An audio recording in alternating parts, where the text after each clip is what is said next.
And welcome to The Bottom Line here on TVP World, where we bring you the best of the main business and economic stories of the day. I'm your host, Don Arleth, in for Marie Cato.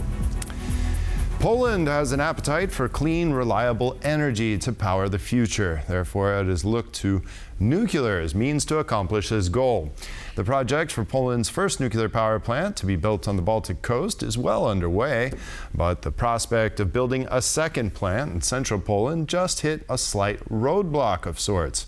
Jan Kennedy explains in this report.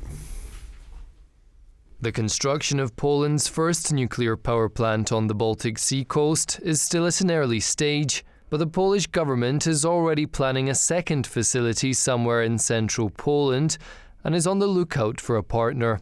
One potential contender, South Korea's nuclear giant KHNP, appears to be out of the race.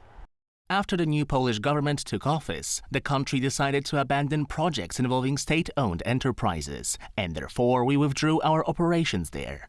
KHNP's decision to pull out of Poland is linked to its dispute with the American company Westinghouse over reactor designs. Americans assume that the Korean technology is not Koreanized, it is coming from US, and the Department of Energy has special rights to agree on any technology transfer, including possible transfer to Polish soil. As a result, the companies settled out of court. Korean media report that KHNP and its owner KEPCO were forced to buy $650 million worth of goods and services from Westinghouse for every reactor exported outside of South Korea, on top of a $175 million licensing fee. These requirements made exporting reactors much less profitable, and that's why, since the beginning of 2025, KHNP has exited not only Poland, but also Sweden, Slovenia and the Netherlands. The only exception, the Czech Republic's Dukovany plant, where KHNP signed an €18.7 billion deal to build 2 nuclear reactors. While the current government had no role in selecting the contractor for the first Polish nuclear power plant, the partner for the second project is expected to be determined through a tender. The less choice, the worse. The less choice, the less offers you get, and it could impact the negotiations with Americans. But on the other side, it could be already decided that Americans will take the second location, because originally there was this concept in Polish energy strategy to take the technology from one supplier to get the effect of scale. With the Koreans out of the picture, US company Westinghouse, French energy giant EDF, and Canada's AtkinsRéalis are left to compete. For TVP World, Jan Kennedy. With Korea hydro and nuclear power now exiting the Polish market, 3 companies remain to compete for the tender. We'll explore the impact of this decision. We'll also check in on the progress of Poland's first nuclear power plant with our guest. Now I'd like to welcome Adam Kisiel, professor of nuclear physics at Warsaw University of Technology. Hello, Professor, and thank you so much for joining us today on The Bottom Line. Good afternoon. Thank you for having me here. Yes. Now, Westinghouse said Koreans infringed on their reactor designs, but both companies offer PWRs, or pressurized water reactors. Without going too much into technical details, can you explain to us what parts of the reactor can't be copied, infringing on intellectual property rights? Well, the details of this agreement are, of course, confidential and have not been disclosed. But however, the important point to make is that any change in the design of the reactor requires very costly and very lengthy new approval procedures. Therefore, we suspect that KHNP has copied some important aspects of the reactor itself, of its construction, of its safety systems. And these are not easily replaceable, and that is why the IP rights for these parts of the reactor are so important. So what other choice did Korea Hydro Nuclear Power, or KHNP, have if its settlement with Westinghouse essentially barred them from the international markets outside of Korea? Let's go ahead and bring up a visual here and see that Koreans exited not only Poland, but also Sweden, Slovenia, and the Netherlands. Well, it is not clear and has not been disclosed whether the Korean companies have been barred from the whole world market, because, as we know, the Koreans have successfully exported their technology to Arab Emirates. But it is true that they have actually seemingly withdrew from the European market, except for the Czech Republic. But there, the process of approving the construction of the power plant was much more advanced than it was in the case of Poland, of the second nuclear power plant. Yet there's one country that remains. Why was KHNP allowed to continue the project in the Czech Republic?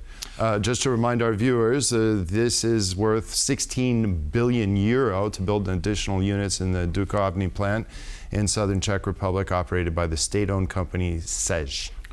Well, it's hard to say why. It's probably, it was part of the negotiations between the two companies.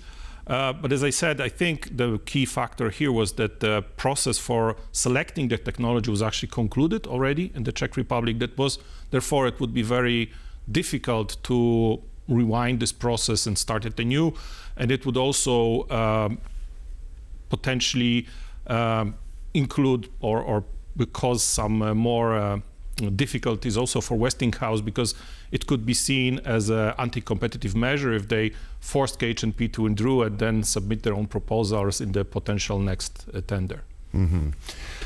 A South Korean news outlet, the Korean Herald, says that KHNP could be back in the game globally if it forms a consortium with Westinghouse. So would it be better for the South Korean company to do this rather than exit the European or the global market? Well, that's a business decision, and it probably depends a lot on the exact details of such collaboration. I think that is possible. It turns out that the nuclear power construction market is very global, and actually companies very often change hands and even move from one continent to the other. So such move is entirely possible. However, this is, we must say, a business decision. So it's not really determined by the technical aspects of the power plant, but more about the business reality of such projects. Okay, we also have a visual here that shows where the first Polish nuclear power plant is being built and where are two potential sites for the second power plant, with Korea Hydro and Nuclear Power now out of the picture for Poland's second nuclear power plant. Some experts say that this diminishes Poland's bargaining position. There are still three others: Westinghouse, EDF, and Atkins-Reels. So is it really that bad? Is it for the Polish taxpayer or for the Polish government? Whoever's going to, these three remaining companies still are in the bid. So can they compete amongst themselves to provide us with a good deal? They certainly can, and that is the hope and the plan of the Polish government, that the next provider of technology for the next power plant will be determined in the open and competitive procedure. However, as in any procedure like that, of course, the diminishing the number of possible offerings will impact the negotiations. So it is definitely not good news for us. We will probably still manage to find a good partner to build the second power plant. And what alternatives does Poland have for the second location, and how viable are those remaining candidates, so Westinghouse, EDF, and Atkins-Reels? Well, these are all offers which are basically, from a point of view of technology, very similar solutions. They are pressurized water reactors, so they are both viable for this. The three of them are viable for this second site. And I think what is maybe becoming clearer right now as we view the development of the nuclear power construction market in the world is that it is very important to also develop domestic capabilities. And this can be, of course, from our point of view, done probably in collaboration either with one or actually both of these providers. This will allow us, first of all, to actually offer something to also the technology providers, that we could cover some of the aspects of the construction of the company, of the power plant, and then use those experiences also in the construction of power plants outside of Poland. Is the technology more important or the financing, in your opinion? Let's say that both of the viable solutions for the power plant are both very similar in terms of technology. As I said, this PWR technology. So also we must stress that the technology, the development of the technology, before we can even start the tender, is the most important and most complicated. Once the technology has obtained specific permissions, is actually very, very difficult to create a new one. Therefore, the nuclear technology part is more or less enclosed and done and finished, and we cannot really touch it, and we probably don't want to touch it. So in fact, when it comes to the construction of the power plant, most important is really financing and also industrial capability to actually build such a complicated project. And is Poland well positioned to do so, to assist in this, or to gain I would imagine, the know-how? That's a very, very multi-layered question. So obviously Poland has not built a nuclear power plant, so it will be a first for us. So we will be learning a lot. On the other hand, Poland is one of the industrial leaders in Europe. So if any country is able to develop its own nuclear industry, it's definitely Poland. So I think by collaborating with these technology providers, we are able to learn to build such power plants, not only for us, but also more widely in the region or maybe even in Europe. And that is, I think, a chance. I think a chance for Poland to actually develop a nuclear industry based off the potentially six reactors that will happen here, and then use this experience also abroad. But not the reactors themselves? That is true, that we probably will be buying the reactors themselves as, let's say, complete solutions. As I said, the permitting process for creating a new design of the reactor is very costly, very time-consuming, and probably much beyond the capabilities of the country. However, this is only a part of the nuclear power plant. There's much more other components where Poland and Polish companies, Polish industry can really contribute in a meaningful way.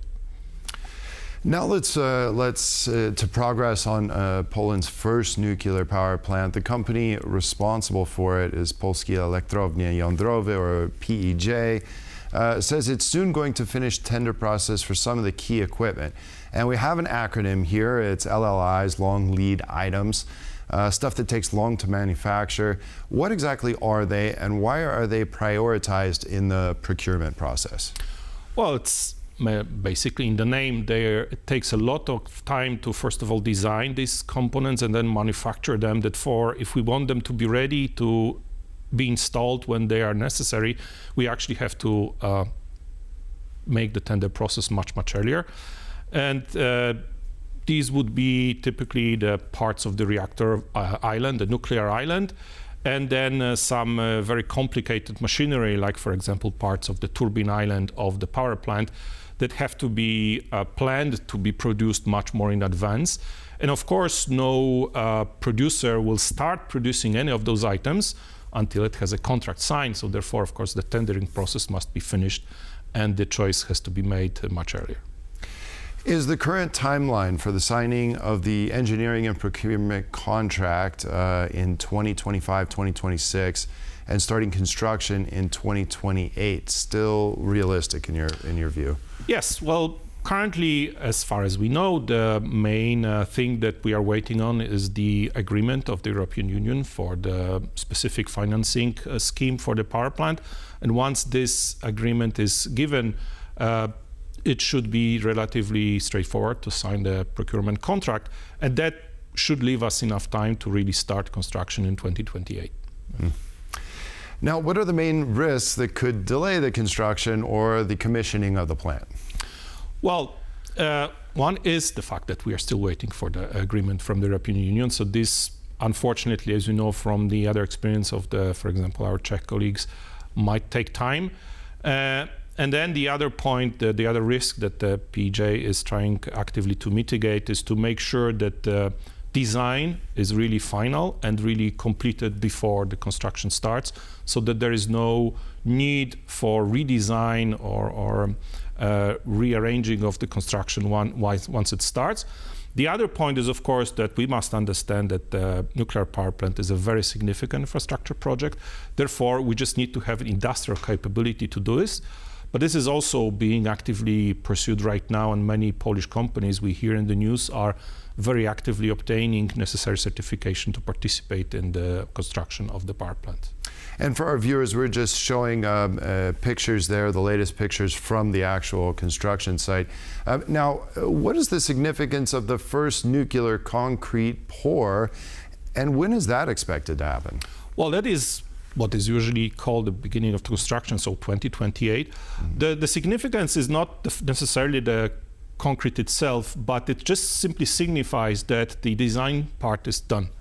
And we're just going into the actual construction. As I said, as long as the design is correct, then we have a much higher chance of actually having the construction done in time and on budget.